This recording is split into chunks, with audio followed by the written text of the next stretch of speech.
Assalamualaikum warahmatullahi ta'ala wabarakatuh. My name is Mohamad Shafiq bin Mohamad Shafri, and today I would like to tell you guys about Islamic money market.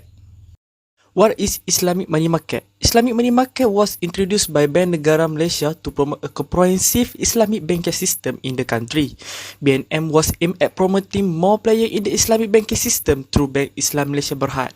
To encourage conventional bank, BNM introduced Islamic banking scheme. Islamic money market are different from the conventional where the Islamic money market more to Sharia compliance. For example, money market instrument like murabahah, wakalah, wadiah and others. In Malaysia, there are 16 Islamic bank that use Islamic money market and 5 of them is foreign bank. Next, we will discuss about the characteristic of Islamic money market.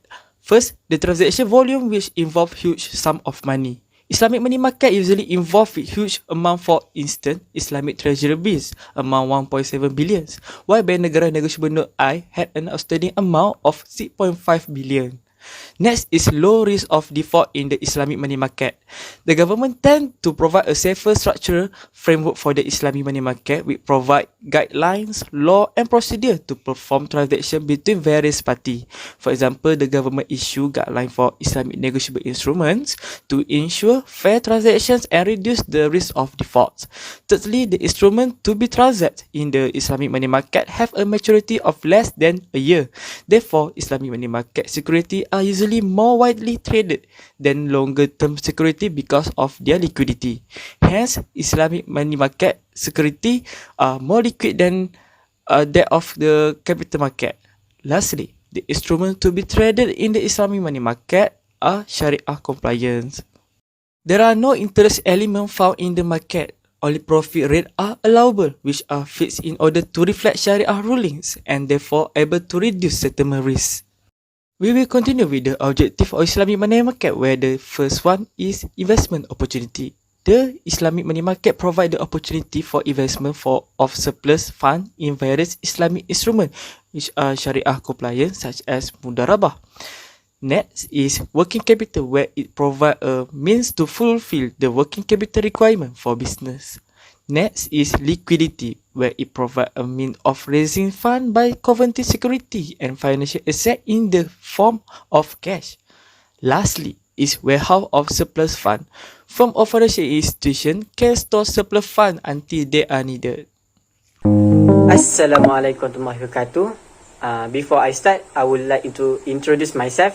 My name is Muhammad Amin Wahab, and now we go to the function of the Islamic money market. Now we go to the first function of the Islamic money market, which is the liquidity management.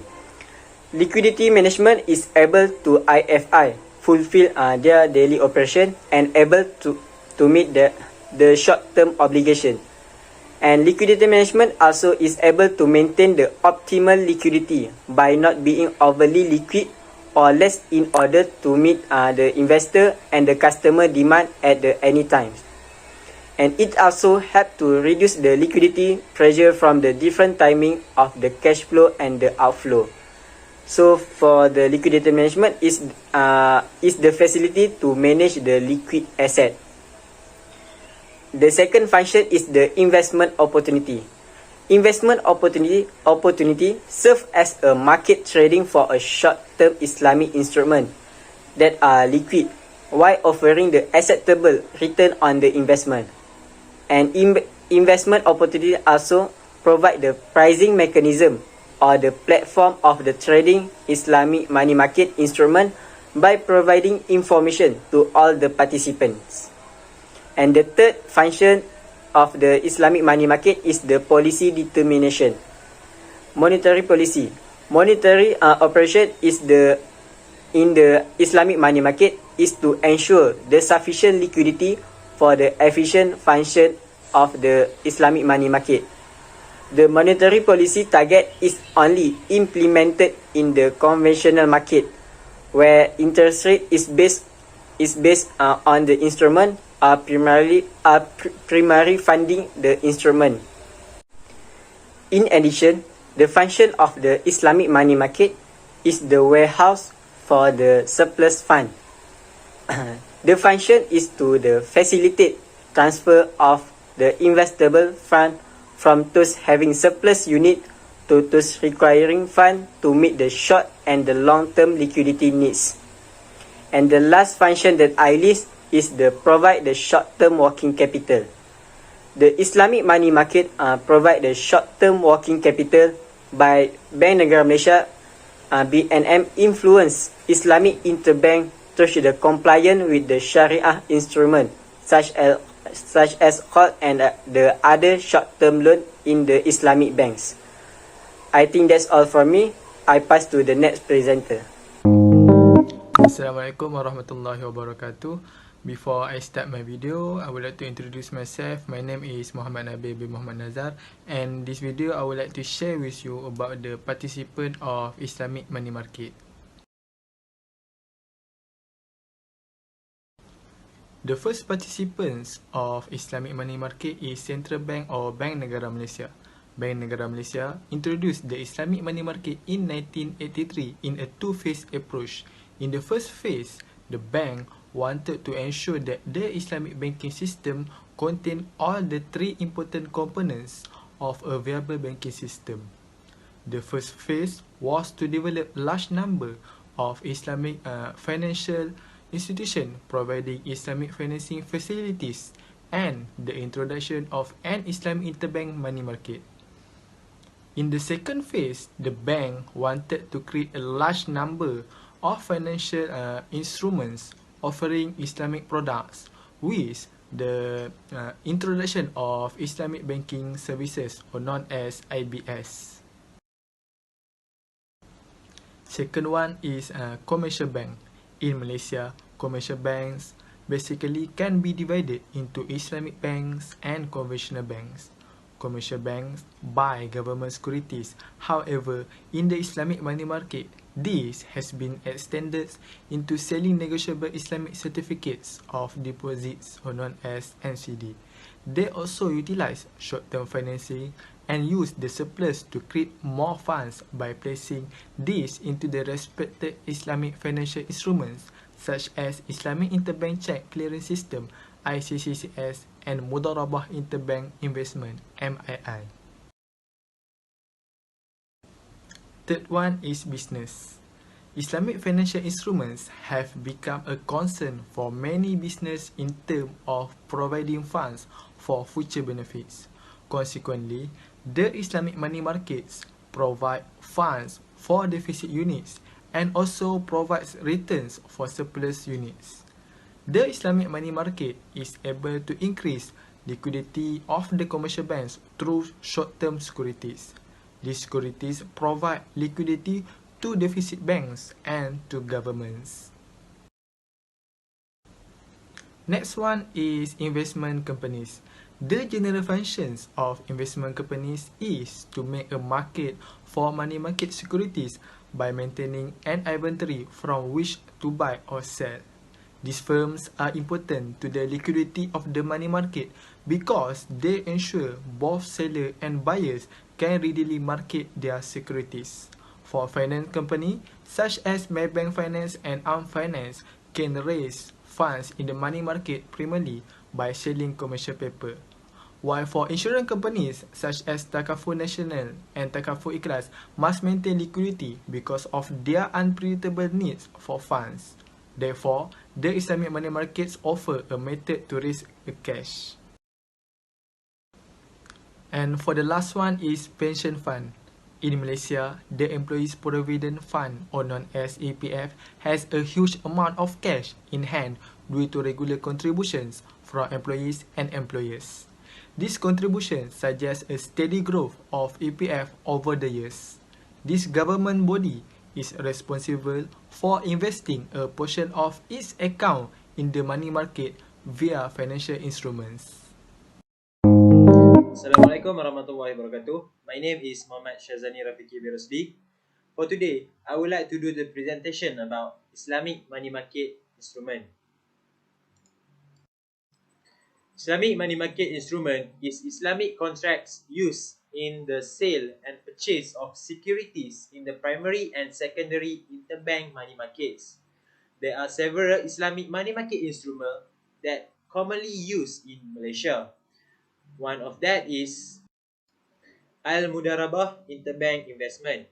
Mudarabah Interbank Investment (MII) refers to a mechanism whereby a deficit Islamic banking institution, Investibank, can obtain investment from a surplus Islamic banking institution called Investor Bank based on Mudarabah concept, profit sharing.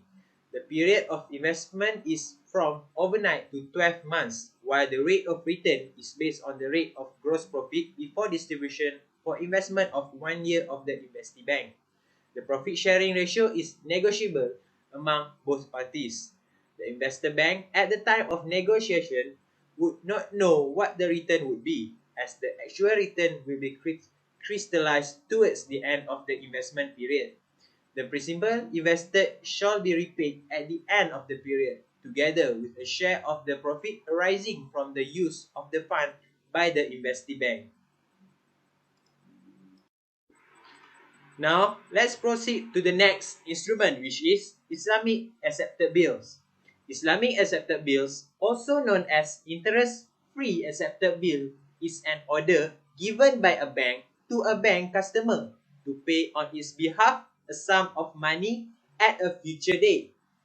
Endorsement of the order for future payment by the customer bank automatically makes it responsible for the ultimate payment to the holders of the acceptance. This Islamic accepted bill facility can be used for two types of financing, namely import or purchase and export or sales of only halal commodities. The bills operates on the basis both Islamic principle, which is murabahah and buy dine. The next one is Arahnu Agreement, RAI. This instrument is structured and operates based on the concept of Qardul Hasan, whereby a lender provides a loan to a borrower who pledge securities as collateral against the loan. In case there is default on the part of the borrower by failing to pay the loan upon maturity, the lender is authorized to sell the pledged securities and use the proceeds to settle the loan. However, if there's surplus money, the lender will return the balance to borrower. Furthermore, Bank Negara Malaysia will use Arahnu Agreement as a liquidity management tool for its money market operation, and return for Arahnu Agreement will be in the form of hibah. My name is Mohd Izzul Harun. In this part, I will discuss some of the differences between the Islamic and conventional money market. In the philosophical and ethical viewpoint of both kinds of market, the conventional money market is based on the secular philosophies and principles, where it is a philosophy that embraces the human reason, secular ethic, while specifically rejecting religious dogma as the basis of the morality and decision making. On the other hand, the Islamic money market is a non-secular, and the philosophy of the Islamic market is based on the Sharia principle, where the individual is not considered as absolute owner of his property. And in terms of the structure in Islamic, it is based on the debt, it is based on the asset, equity and debt. And meanwhile, in conventional, the structure is based on debt only. And for the process of issuance, Islamic money market must be Sharia compliant and approved by Sharia Advisory Council. And conventional must be approved by regulatory authority. And mostly, the investor in the Islamic money market can be both from the Islamic and conventional participant. However, in the conventional, the investor consists only of the conventional participant. And there are differences between the instrument of the two types of market, where in Islamic, we have, for example, Wakalah Deposit, Malaysia Islamic Treasury Bill, Sukuk BNM, and Sell and Buyback Agreement. Contrast to the conventional, for example, it have Interbank Deposit, Malaysian Treasury Bill, BNM Notes, and the Repurchase Agreement. Now, let us see what are some of the issues related to the Islamic money market. First, lack of well-suited interbank instruments. The most commonly used Sharia-compliant money market instruments are based on the Mudarabah principle or linked to the commodity market, and as such are not well-suited for active interbank trading or for the monetary and government finance operation. However, the recent development in domestic and international issuance of the Islamic security that based on the securitization of the Sharia-compliant contract seem to offer a good progress.